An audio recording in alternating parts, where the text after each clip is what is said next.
So I kept digging, and what I found is that side channeling, in part, is caused by water being pushed to the sides when it exits, and some of that is from like design for like lever machines or E61 group heads. The water is pushed to the sides, so when it comes out on the sides first in the center.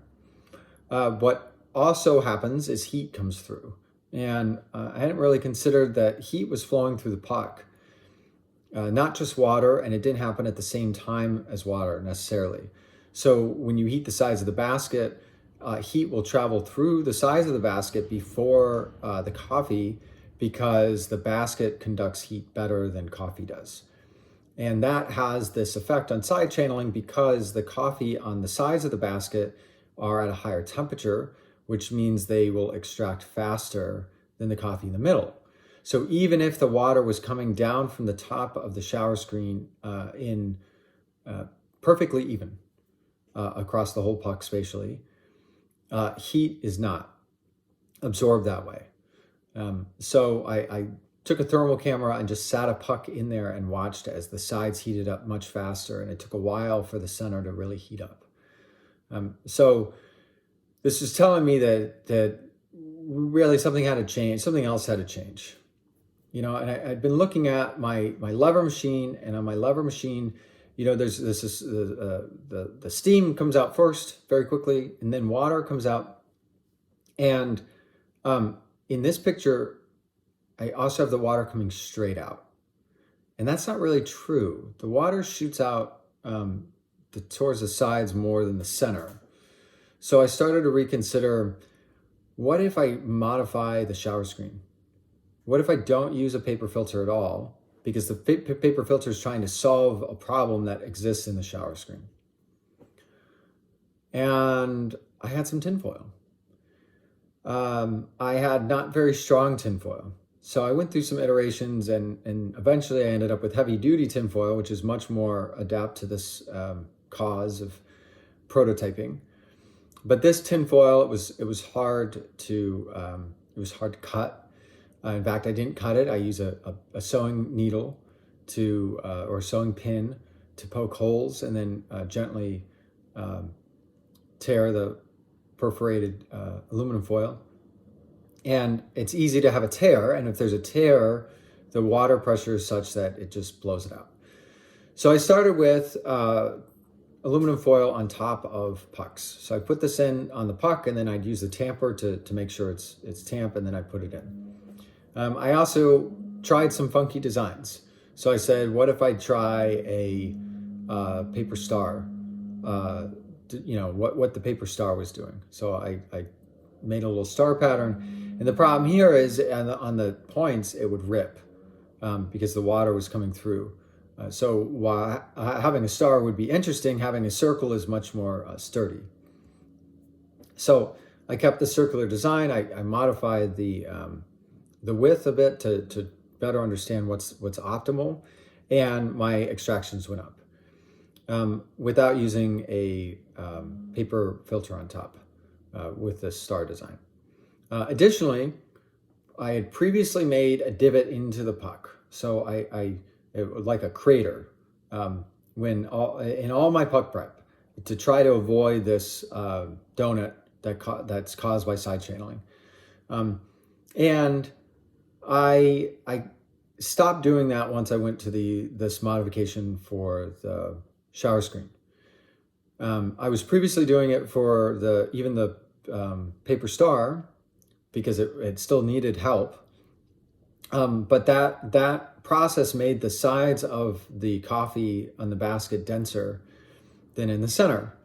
And so by putting this in, not only did I remove the paper filter step, I also simplified my puck preparation to a flat distribution, which is a lot easier to do and easier to do consistently than a divot. So I started working on, how do I put this right into the machine? Putting it on the puck is really challenging. It's prone to ripping, especially with the original tinfoil I was using. So I started putting it inside the screen I started with the decent. I started messing around with where to put it, how wide it should be. With the original tin foil, that we would go probably about 40 or 50 shots before holes started appearing, especially near the water exit. So when you, at the end of the shot, when it back flushes into a certain spout, and that's usually where it would rip. So when I went to heavy duty tinfoil, I didn't have that problem anymore. I also tried doing an off-centered aluminum foil. So this could, on the left side of this would be by the left side of the machine, which is where I typically have the water channeling problem. And so I shift the whole water to be more distributed in the center. And the big challenge with this modification is that when I've been doing some of my more recent profiles, they require that I use I have almost no headspace, and as a result, when I put the basket in, it'll rotate the shower screen just a little bit, and so over time it becomes something I have to reset. So I've gone back to a center aluminum foil. So let's look at some comparisons. So I have this baseline. I've paper in the black triangles, the paper on top, and then I have this aluminum foil shower screen. So I'm still in the same range in my control chart with this aluminum foil. Some of the paper filters that were experimental are a little bit lower in here, but most of them fall in this particular range. So I also looked at taste, and I was getting more even extractions, and that led loosely to an improvement in taste. So taste is on the left.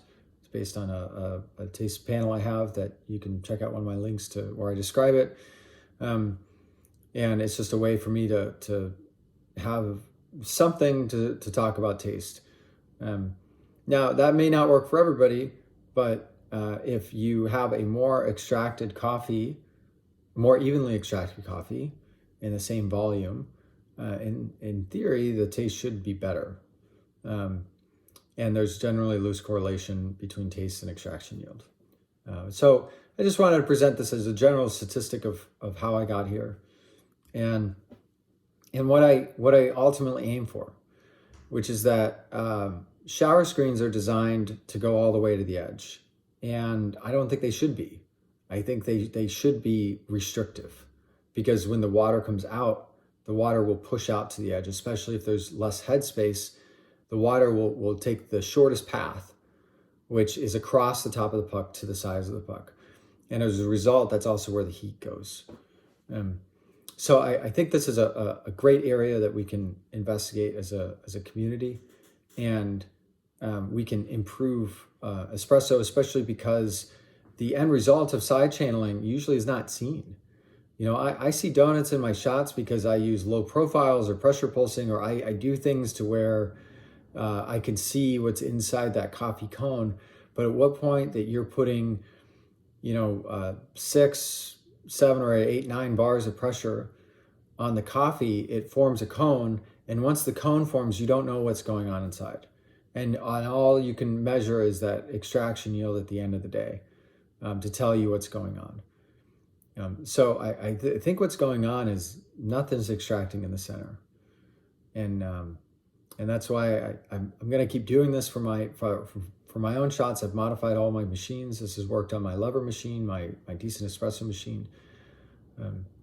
And if anybody else has any great suggestions on improving this, let me know. I've reached out to some people about making shower screens like this just by design, or the fastest way to get to this type of design would be through a puck screen, where the puck screen is limited to only the inside. So I'm excited to see what happens.